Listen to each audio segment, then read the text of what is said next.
Professor John Dugard.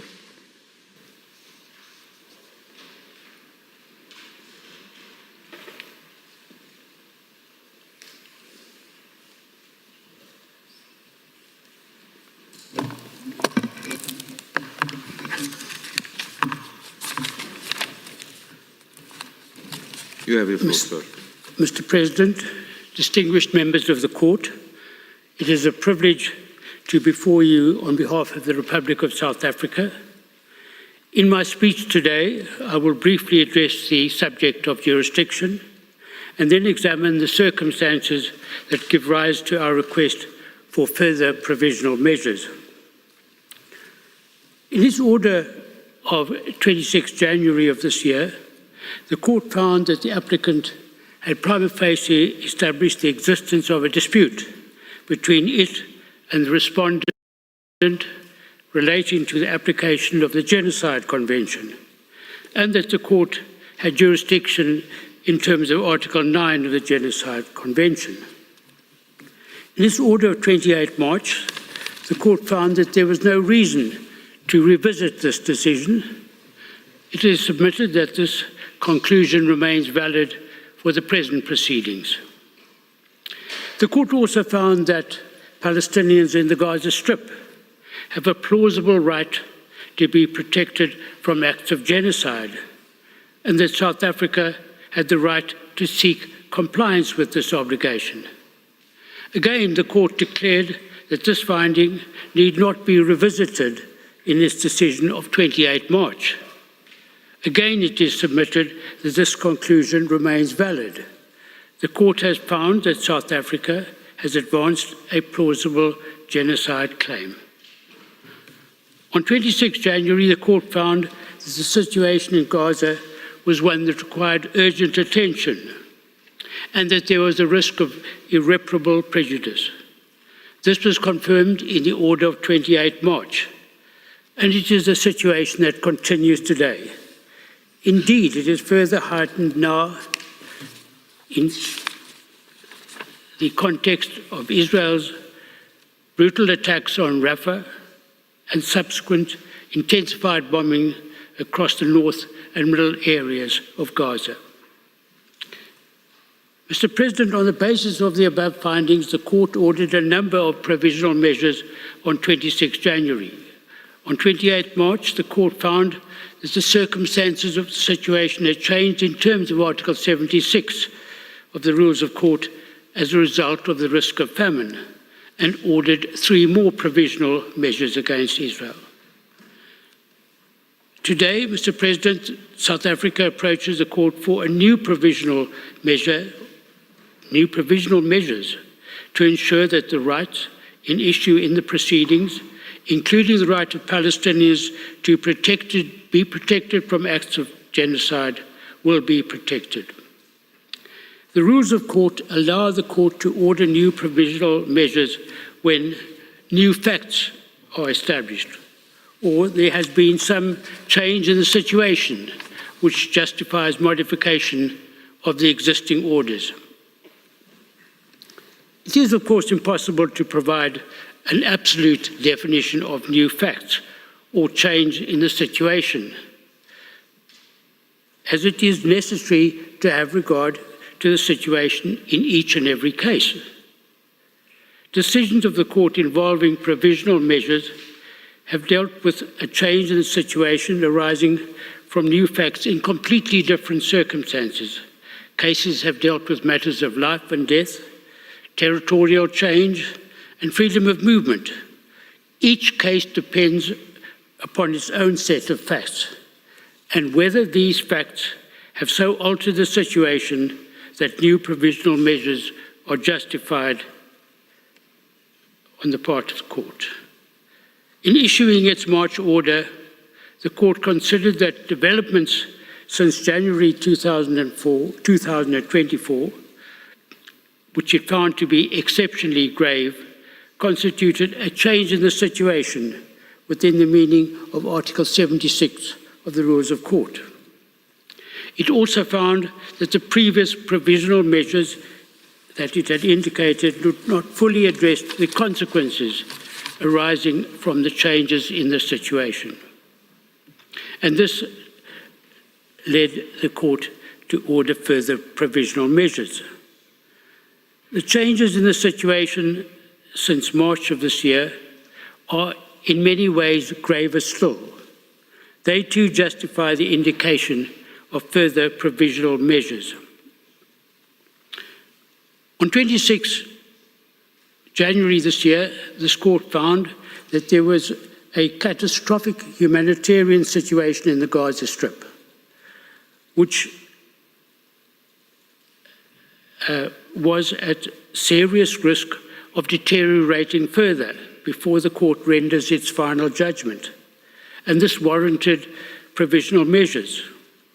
On 28 March, the court found that the catastrophic living conditions of the Palestinians in the Gaza Strip have deteriorated further, in particular in view of the prolonged and widespread deprivation of food and other basic necessities.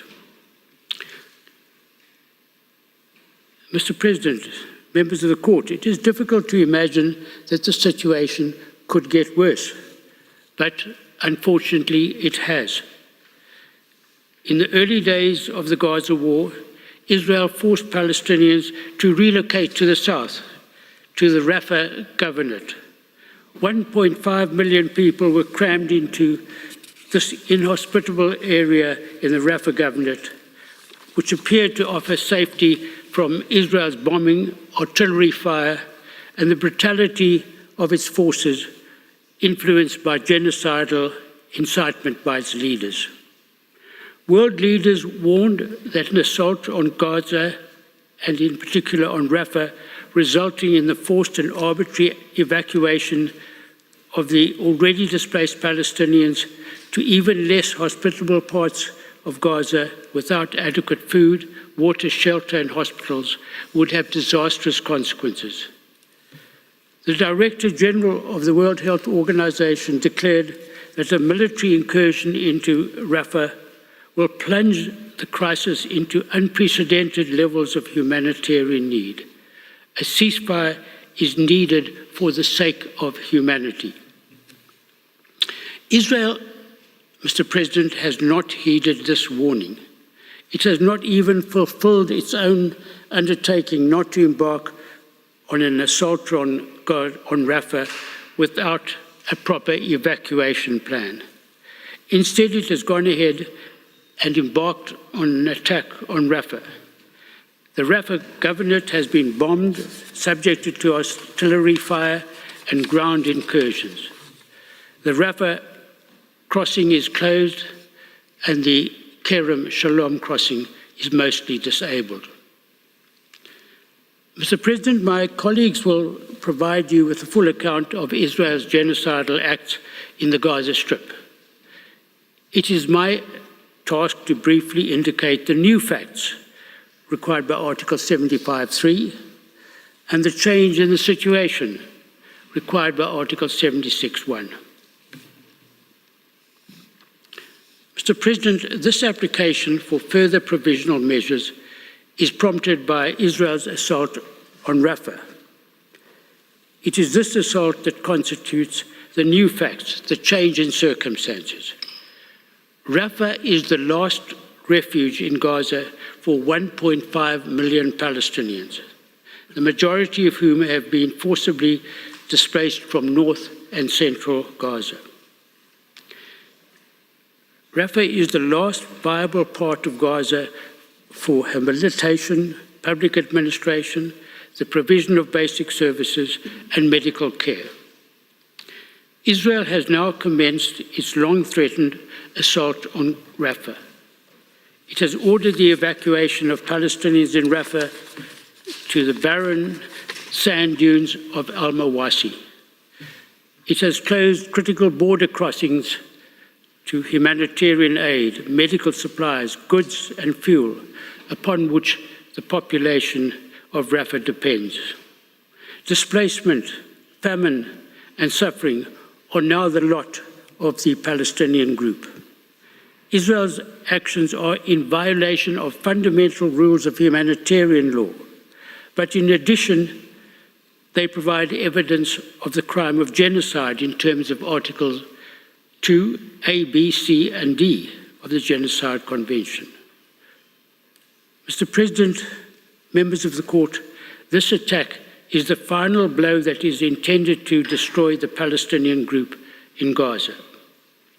That this is the intention of the final operation will be made clear by Mr. Nkwakhobi.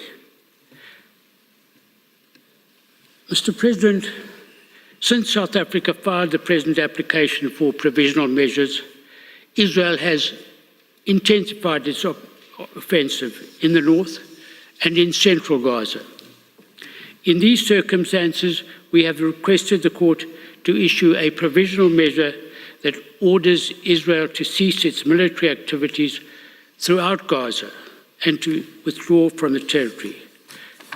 Such an order alone can bring an end to Israel's genocide in Gaza. That the Court has the power to order such a provisional measure is clear. The Court has stated that in terms of Article 75(2) of the Rules of Court, it has the power under its statute, when a request for provisional measures has been made, to indicate provisional measures that are in whole or in part other than those requested. Mr. President, members of the Court, this concludes my speech. I thank you for your attention. I thank Professor John Dugard for his statement. I now give the floor to Professor Max du Plessis. You have the floor, sir.